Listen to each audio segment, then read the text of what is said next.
This is episode 192 of the Beyond the Food Show, and today is Q&A day. Question all around weight loss. And the most frequent question is there a healthy way to lose weight? Welcome to the Going to Beyond the Food Show. I'm Stephanie Dozier, clinical nutritionist and emotional eating expert, creator of the Going to Beyond the Food method, and founder of the Going to Beyond the Food Academy. Corporate executive turned health expert with my own journey with weight, body image, and food. It's now my mission to help smart, successful women like you live confidently right now and unconditionally. Ready, sister? Let's do this. Hello, sisters. Welcome back to the Beyond the Food Show. And today is a day where we tackle a question that's been avoided for so long: healthy weight loss. And is there such a thing? The other question we're going to tackle today is all the variation around I feel uncomfortable in my body, and the only solution that I see is to lose weight. It could be uncomfortable, sexy, like there could be different qualitative, but it's all around that. These are the two questions we're going to tackle today. So stay tuned for that. Now, in the world of Beyond the Food, there's a lot going on right now. We are in our last week of the intuitive eating project, and I've been posting on Instagram and Facebook some of the reaction and the feedback of the student in the program, and the transformation are just amazing. It's a very short program centered around intuitive eating principle. We learn 2 principles every single week, and the ladies have profound transformation and huge aha moment around food, which then through posting this on social media led me to use stories. If you're not an Instagram person, you probably will not understand what I'm talking here, but if you are on Instagram, you got to check out my stories because I do a lot of conversation with you, the follower, and I've been posting a lot of mini questionnaires and survey and kind of get the feel of who you are and what you need from me. And I did a short survey on the biggest struggle you're having with food right now. And the short survey said that 95% of the women following me either were on a keto diet, had been on a keto diet, but 95% of them struggle with keto. Drum roll. Right? Nothing surprising for me and for the long-term people that have gone through the Going to Beyond the Food method. So I decided to do our monthly live workshop all around that. So every month I do something free where you can come in and do a live session with me. And this month is on June the 19th at 7 p.m. EST. The link to save your seat will be in the show note. We only have 100 seats because it costs me money to host those workshops. So if you want to come in, be sure to go and save your seat. If you are driving right now, remember this URL, stephaniedozier.com/workshop. And the title of the workshop is Keto's Not Working for You. Here's why. Discover the 5 steps to know why keto's not working for you and you can stop struggling. That you are on the strict keto, lazy keto, or perhaps you're not on keto, you're still on paleo, or perhaps you're counting macros, or you're calorie counting, or you're fasting. Anything to do with food restriction, I call it keto because 95% of you are at that place. But if you're other thing than keto, even Weight Watcher, and you're struggling and you want to know what's missing, come to that workshop. It is going to change your entire perspective on why your diet is not working. So today's topic is a Q&A. It's a question that I gathered from you, again, through the medium of Instagram story and also through Facebook, through the private message function.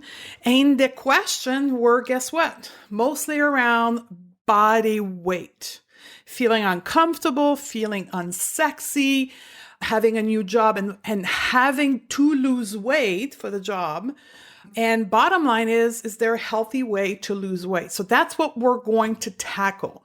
Now, the very first question is not going to be directly about weight loss because we're going to build to that. The very first one is from a new follower on the platform of Instagram. Her name is Wendy. And Wendy asked, how closely or often do you, me, Stephanie, track your weight and why? Oh my God, such a good question. Thank you very much, Wendy, for that question. First of all, I want to validate the behavior of checking and tracking weight. This is a behavior that's been taught to us by our environment, most frequently through our mom, our sisters, our girlfriend. Everybody talks about their weight at the water fountain at work. We see it on movie, we see it on TV. It's like brushing our teeth. For us women, weighing ourselves is that same type and category of behavior. So it makes perfect sense that you're wondering, what do I do or what other women do in the context of food freedom? So understanding that, I want you, Wendy, and all of you listeners to understand that checking our weight or using any type of tracking tool is something that is a tool used by diet culture, that culture that teaches us that we need to be thin, and the way to achieve thinness is to diet. That's what we call diet culture. Use the tool of tracking to keep us into the diet culture. It's like their weapon of choice to keep us aligned to their belief that we must be thin to be healthy, to be happy. And their tool of choice is the scale. And in today's world is also the food scale, right? So what you have to realize is that scales were not in homes till about the mid 40s, early 50s, perhaps the 60s. There was no such thing as a body weight scale in a human being home. The reason why the body weight scale entered our home was through diet. It was to make us focus on the weight, make us afraid of gaining weight or afraid of not losing weight. So we buy into the culture and the $67 billion industry that's behind this culture, which is a weight loss industry. That created the phenomenon that our body is now an object. And this object needs to go on a scale to validate its worth. That's what the scale is in the industrial context. And I went to the Google machine before writing the show notes today, and I look history of the scale. Scale have been in use in the human experience for hundreds and thousands of years in the field of merchandise, in the field of weighing product to sell it. Scales were mainly in port, where merchandise would come in on a boat and then they would weigh it to attribute a value to it. We took this exact same principle and we attached it to our body. Our worth as a woman is attached to our body weight. Crazy, right? Can you guys sit with this for just a few seconds? That's what scales do. So to answer your question, Wendy, do I weigh myself? I did weigh myself for, I don't know, I probably started when I went to Weight Watcher at 12, and it likely stopped in my early 40s when I started to uncover everything that I'm teaching today. So for perhaps a good 28 years, I weighed myself, and it made my day. I weighed myself every morning and either made my day or destroyed my day. Right? And that's the same for the women that I work with. And I've had people who've developed an addiction to the scale. I've had 3 people in the academy in the last year who weighed themselves up to 7 times a day. Their entire relationship to food was about the weight on the scale. So they would jump on the scale before a meal to decide how much they would eat. And then they would jump on the scale after the meal to know if they had enough or too much to consume. That's the other hand of the spectrum, right? For me, I weighed myself every morning. Today, I don't weigh myself at all. I actually professionally don't recommend anyone weigh themselves because of all the trauma we've had in our entire life associated with our weight on the scale. It activates our nervous system to react in a certain way. So for now, as it stands today in 2019, my recommendation is that we don't weigh ourselves because it takes away from our ability to be intuitively feeding ourselves and intuitively taking care of our body. So that's my short midterm answer to that question. That's what I do. That's what I recommend that we do. And then for you, Wendy, I would ask, what are you getting behind weighing yourself? What are you trying to get out of this experience of stepping on a scale? The next question is Dion. Dion says, I'm okay with gaining weight, but I seem to keep gaining little by little, and I know because of my clothes. How much weight do I gain eating intuitively before it's enough? So first of all, I want to validate for Dion and all of you out there how difficult emotionally, mentally it is to gain weight. We live in a society that is laden with weight stigma and fat phobia. And for many of us, if not most of us here, our biggest fear in our life has been gaining weight. From the first moment we realized that we needed to lose weight to the moment, even when we start eating intuitively, the biggest fear we need to negotiate is gaining weight. And it is traumatic. So I'm a trauma-informed practitioner, and my company is a trauma-informed company. So within all of our program, we have a lens of understanding how the experience of our clients and our patient correlate with trauma.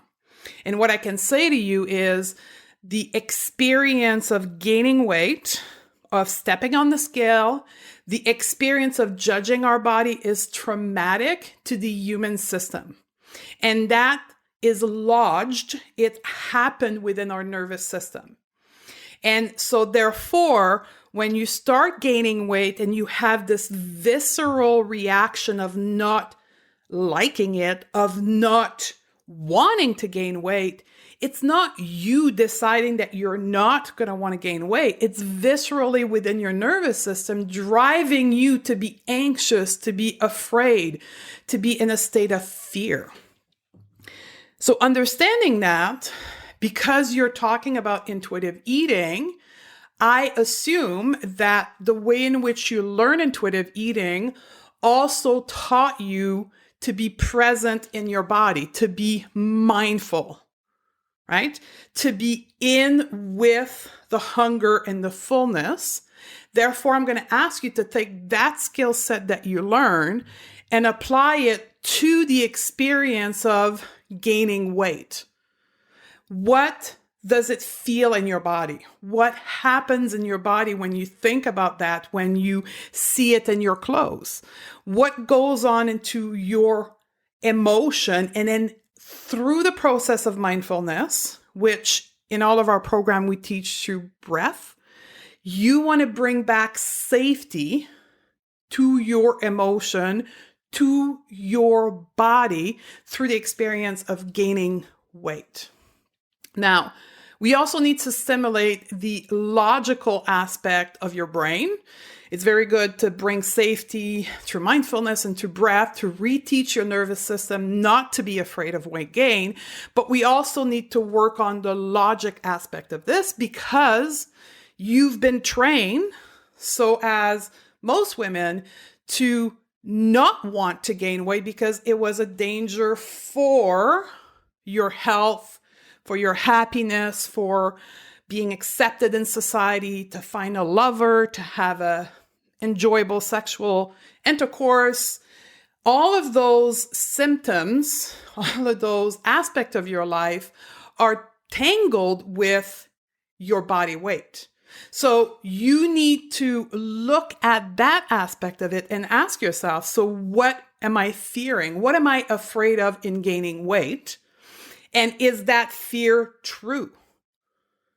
So most people, when I say, what are you afraid of gaining weight? The first thing that will come out of their mouth almost automatically is, well, I want to be healthy.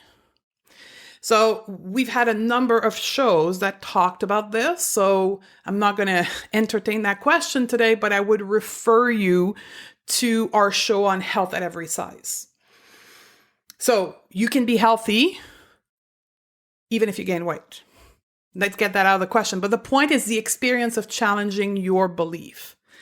The other thing I want to talk about to this question is there a limit? Because from the question, Dion doesn't look like she's weighing herself, but she's feeling it through her clothes, and she's afraid there is a limit to how much she should gain weight. So this whole aspect of controlling weight is actually through a system in our body called set point. Now, we're going to have an entire show upcoming in July dedicated to set point with a specialist from Europe on set point. So I'm going to leave that aside, but I want to say that set point is the weight range in which your body functions optimally and that your body is able to maintain weight naturally with zero effort. So your set point is something that it's a mechanism inside of your body that happens automatically. And it maintains your weight without any effort, no restriction of food, no exercise, it just maintains. And that's what we see in people who have had a stable weight their entire life. And we all have some of those in our life where we're probably 150 pounds in high school. And by the time they're 50, they're perhaps 155, right? They've been stable their entire life because their set point was at 150 pounds their whole life. Now, most of us in this community here have had dieting experience, which impacts our set point. And that has been demonstrated through a kind of a research. It's a theory. It is not a full-on study, but it's a theory that was pulled out of the Biggest Loser experiment where they tracked the 2008 competitor of the Biggest Loser in the United States for the following 6 years. So from 2008 to 2014, they tracked their weight and their metabolism. Metabolism is the closest thing we know in science to set point. We don't have a tool to measure set point. There's very little research on set point, actually, because it doesn't go well with dieting and weight loss. So who's going to fund research on set point when it's going to demonstrate that diet doesn't work? Get what I'm saying? So there's very little research on set point, but the closest thing we have is metabolism measurement. And for the Biggest Loser, they've looked at the 14 competitor. And 6 years after the massive weight loss, 13 out of the 14 competitor regain all of their weight. And for some, more. And they had all of them, the 14 of them, out of 14, had a massive drop in their metabolism rate, which then increased their set point. Only one out of the 14 was able to maintain their weight loss. We talk about this in depth in the Beyond the Food Health Mastery program, but just let me say this. This person is a woman who works at maintaining her weight loss 2 hours a day. She will, in an interview after the research and the studies, she says that she has to do 1.5 hours of exercise every day, morning and night, 6 days a week. And she has to spend half an hour throughout the day to measure and control her food. That's how she was able to maintain weight loss. But when we measured her metabolism, she had the same drop as everyone else. Now, set point is influenced by a bunch of things. Yes, genetic are involved into this. Your glandular, your hormonal system is involved into this, which means that your emotion are involved in setting your set point. Your thinking, your quality of your thoughts are involved because that commands your hormonal system. Trauma and safety is huge when it comes to set point. If you don't feel safe, one of the mechanisms that your body has is to keep the energy on your body to allow you to react to the threat in your environment. The problem is our body does not know that our life is not in danger, that it's only because we don't like our body that we feel unsafe. It's because we don't accept our body, or because we don't have a good relationship with our partner, we feel stress all the time. Our body perceives that as a threat, like someone was running after you to try to kill you. The primal brain does not have the capacity to understand if it's a real threat or not.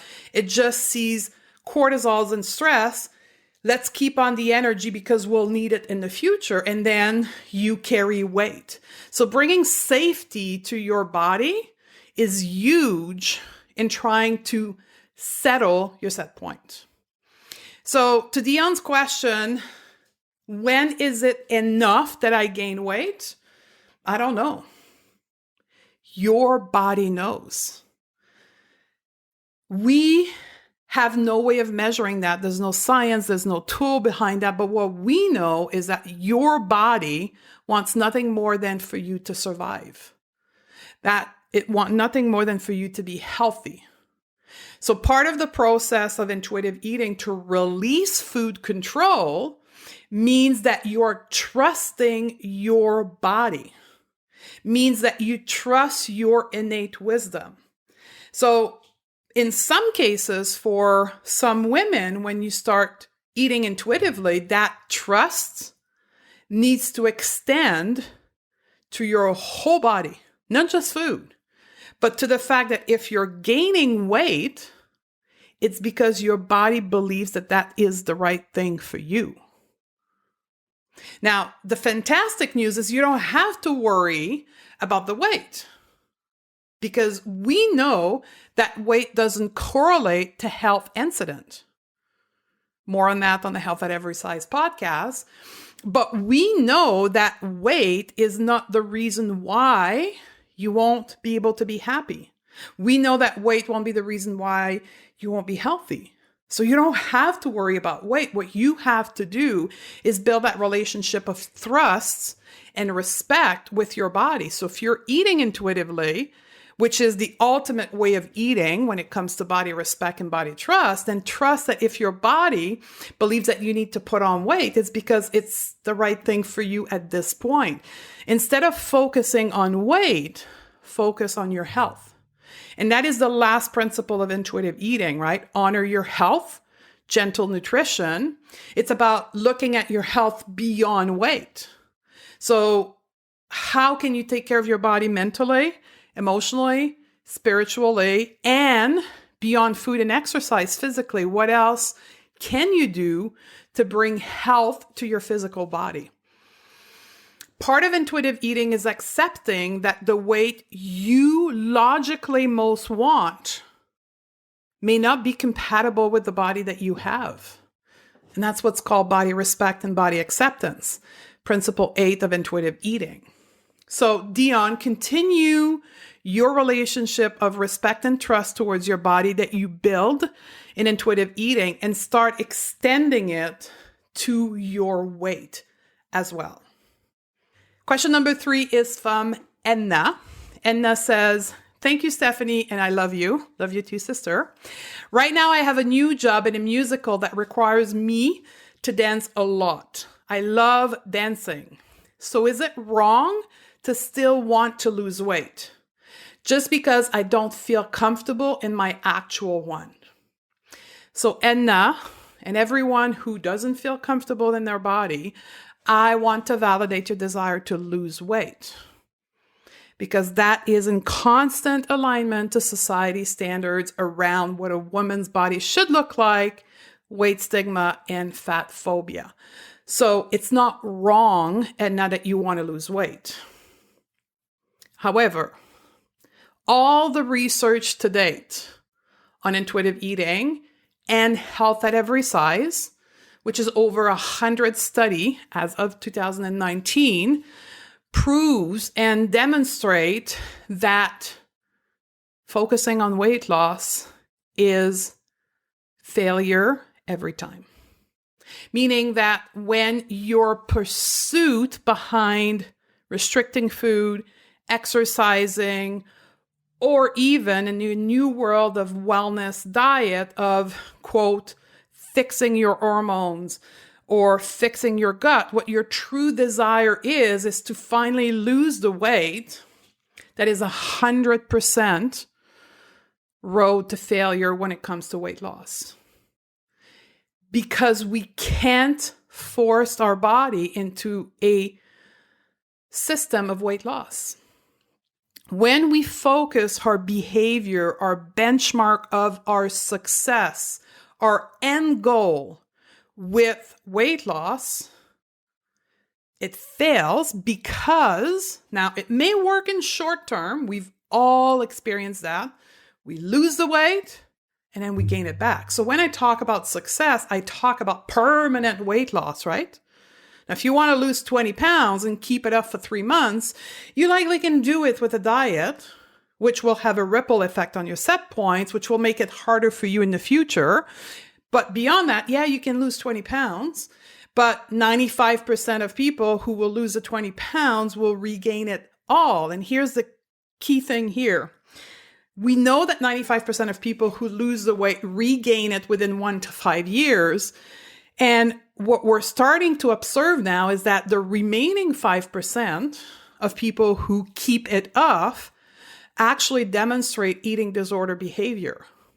Meaning, just like the contestant in Biggest Loser, that 5%, that 1 out of the 14 who maintain their weight loss have to exert extreme control on food. She had to weigh and measure everything. She still does probably to this day. And she has to work out 90 minutes a day. That's eating disorder behavior.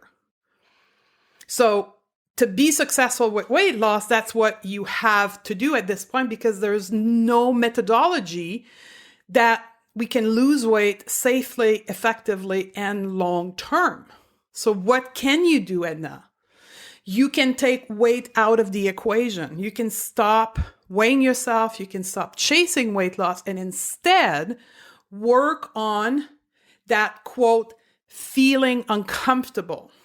And we'll talk about that in an upcoming question when we talk about feeling uncomfortable in our body, which Shirley's next question. But bottom line is this: feeling uncomfortable is an emotion. It's a feeling. The word you use says that it's a feeling, that's an emotion that you have. Often women will describe that with their belly. They'll say, I feel uncomfortable because my belly gets in the way. So yes, physically, the belly gets in the way, but that doesn't require you to feel uncomfortable. It's because you are attaching an emotion to the belly getting in the way. So I want you to do this work instead. And now the other thing I want all of you to understand is that there is a ton of athletes out there that are overweight. So when we did the body acceptance challenge, which I hope most of you joined us in, I shared with you 4 athletes, marathon runner, yoga teacher, different group of people who, although were, quote, overweight, were actually full-on athletes.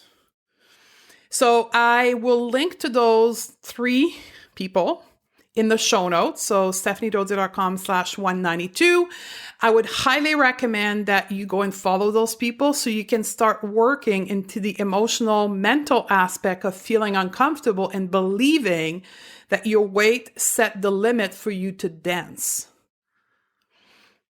And then from there, you can start releasing the feeling uncomfortable. So, Edna, there's nothing wrong with you. You just got to change your lenses. Next question is Shirley. And Shirley is all about this feeling uncomfortable. So let me read the question. I'm wondering how to reconcile being in a bigger body, trying to do movement that make me happiest, which in my case is running. I love running for the mental benefit as much as the physical benefit, but these days it makes me uncomfortable. Or maybe it's more the I feel in capital bolded letter uncomfortable when I'm running, which in turns robs the enjoyment in the piece of running that always brought me to that place. This morning, I ended up not even going out because I felt like a mini panic attack just thinking about going and how awful it would feel to go running. It is not about the physical pain, but the physical awkwardness and the self-consciousness plus the discomfort of the movement. So Shirley, I want to acknowledge this whole feeling uncomfortable. All of you out there, totally normal. Totally normal. Recognize it for what it is. It is a feeling. It is an emotion that is created in your body. So if you are not a student of mine, you perhaps do not know the anatomy of an emotion or a feeling. So let me explain very quickly how an emotion and a feeling is created. It's created by you observing an event in your life. Some data information comes into your brain, and then that information is put through the lenses of your perspective being your belief, your past experience, diet culture, society standards. So Shirley goes out for running, and then in her head, runners are lean, thin people who perhaps wear shorts and tank tops and go at a certain pace. So she has this perspective of what a runner should be. So she looks at herself running. There's a conflict in her head between what she thinks it should be and what it actually is. And that conflict then create a thought, uh-oh, not working well. Right? That thought then travels through the nervous system and then creates an emotion, aka a feeling. And then in her case, it created that mini panic attack. That mini panic attack is the nervous system reacting to the thought that she's having that something is wrong with her body attempting to run. It's 100% a mental game. So the solution to Shirley and the simple fact that you had a panic attack says to me that there is a lot of conflict in your mind around what it should be the experience of running versus what it is. And it's linked likely to weight stigma and fat phobia. So the process of body acceptance, working through the layer of accepting your body, is the solution to you going back and enjoying running. The other thing for you, Shirley, that I would definitely do is follow those people that we shared in a body acceptance project that will also be linked in the show note, Stephanie Dodze 192. So you can start bringing in your perspective, in that filter in your mind, different data points.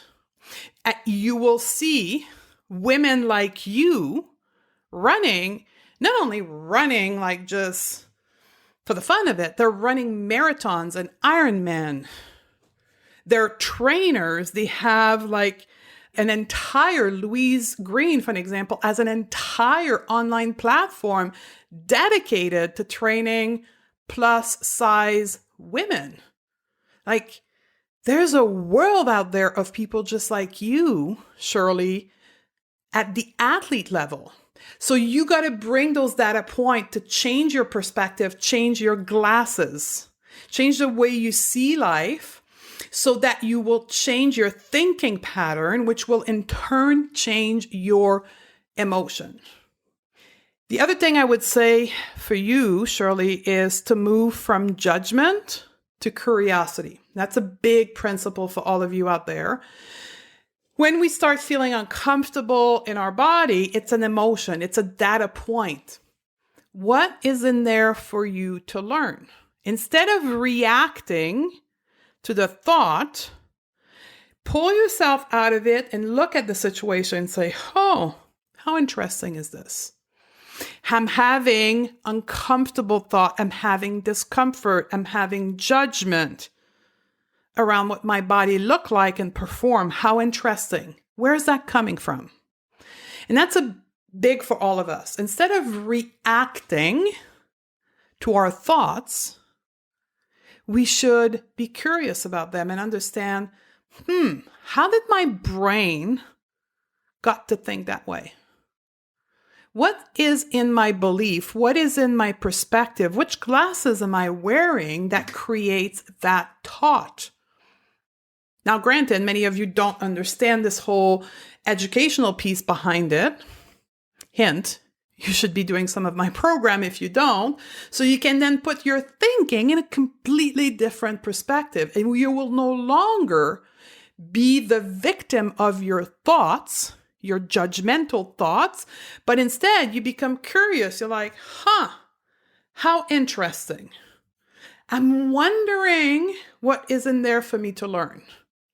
And then you learn to ride the wave of your emotion. You become emotionally intelligent and so forth. And then you stop feeling uncomfortable in your body. So for me, Shirley, there's two things. Number one, start following those accounts that are in the show notes. And then two, start getting curious instead of judging towards your thoughts. Next question is from Sheila. Sheila asks, how do you get rid of or deal with that little voice in your head that says negative thoughts when you want to believe that gaining weight or accepting your body is okay?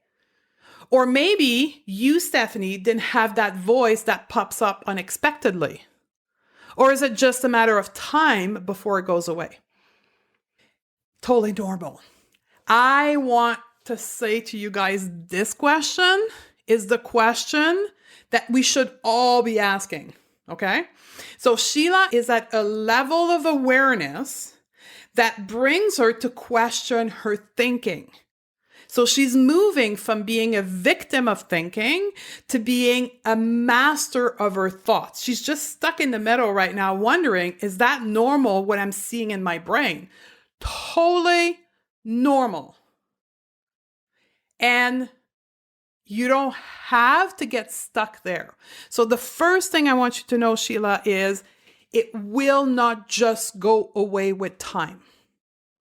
That is not how the brain functions.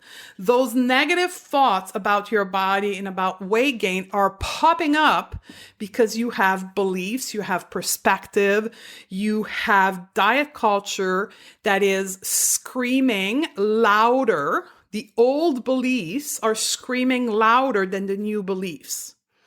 So there's a switch in those beliefs that needs to happen. And when it does, it's going to create a new thinking pattern.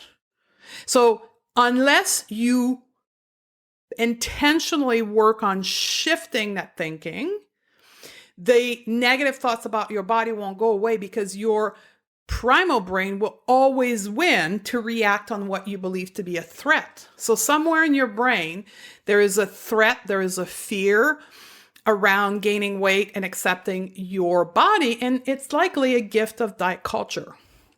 So to master your mind, you must befriend your mind. So if you haven't listened yet to podcast 191 with Cara Lowenthal, go and listen to that. That's her entire professional career is on thought work. You're going to have to work at it. So to answer your last question, is it just a matter of time before it go away? No, you're going to have to put in the effort. Now, I want to introduce something else to all of you. When I say often doing the work, when women come from a background of dieting, they automatically go to exercising physically, restricting food, cooking new food, meal plan, all of that stuff. I thought that was work because it's physical, it's restrictive, it's painful. Doing the work when it comes of beyond the food, it's actually mental, emotional, and spiritual work, which is actually not exertion at all. It's actually you. Part of your work, Sheila, is to learn to sit in silence.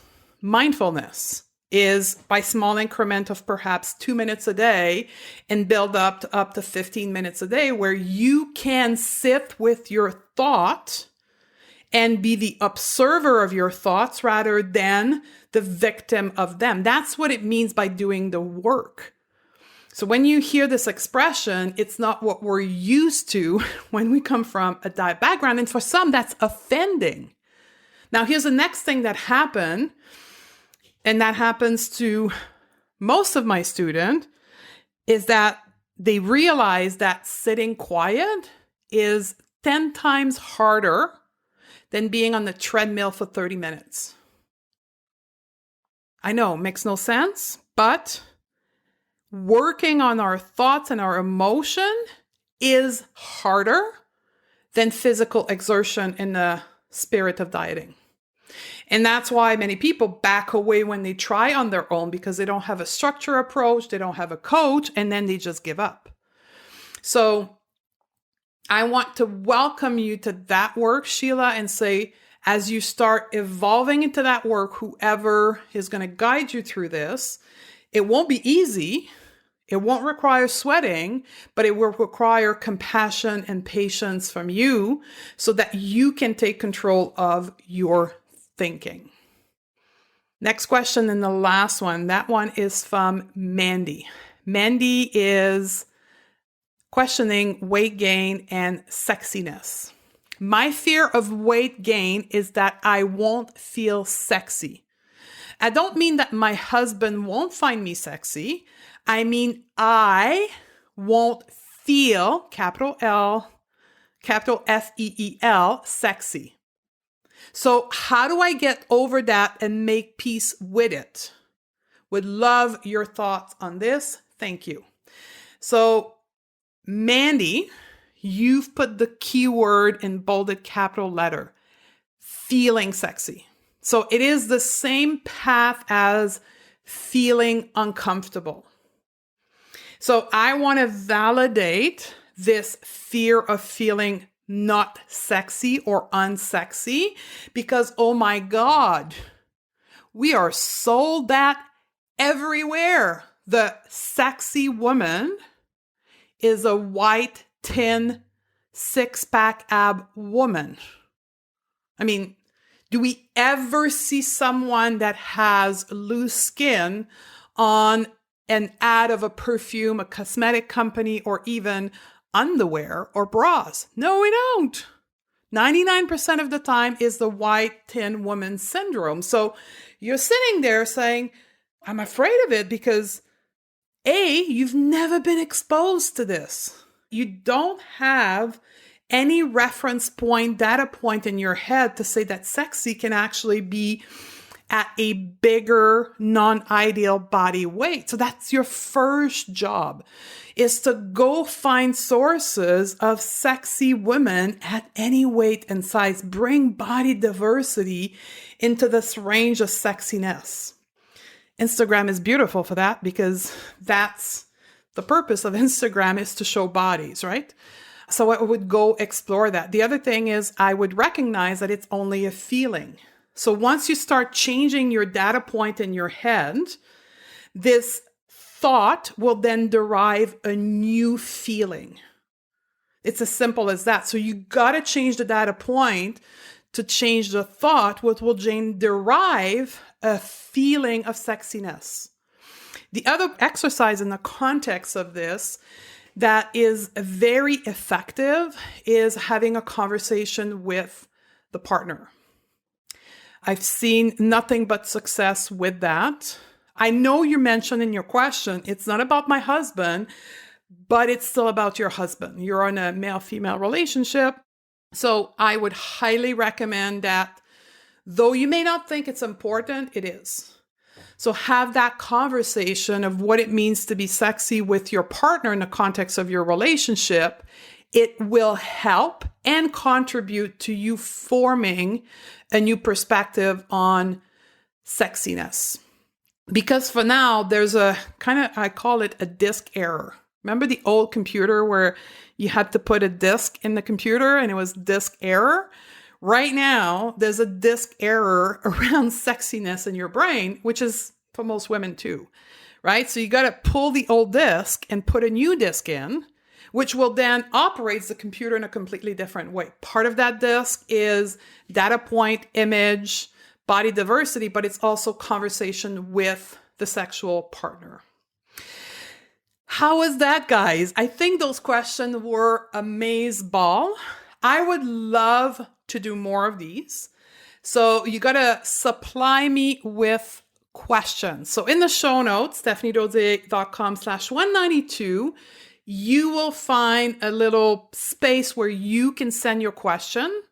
So as you listen to this and you've got more questions, please submit them there, or also reach out to me via DM or PM on Facebook and submit your question. I'd like to do one in 4 weeks again and explore more of those very empowering questions.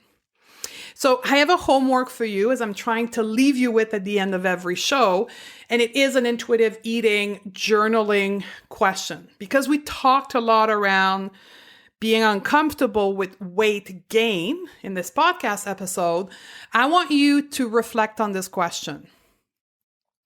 Is it possible that your fat, quote, extra weight, is actually serving you? Perhaps protecting you and or helping you cope with pain or fear? Or what is your size making you feel safe about? So reflect on that question and start exploring the purpose of your weight. What is the lesson behind your body weight, and how can you learn from it and release the fear? So I hope you're going to join us on the next Q&A show and also on the June 19 workshop. Remember to sign for that workshop. It's free and we only have 100 places left. If you get to that and you can't register because we're all booked up, grab at least your intuitive eating guide. Perhaps we'll see you on the next intuitive eating project, which will start on June 24th. It's coming up. The one group is graduating and the next group is starting a week after. I love you, ladies, and I look forward to hang out with you in the next episode.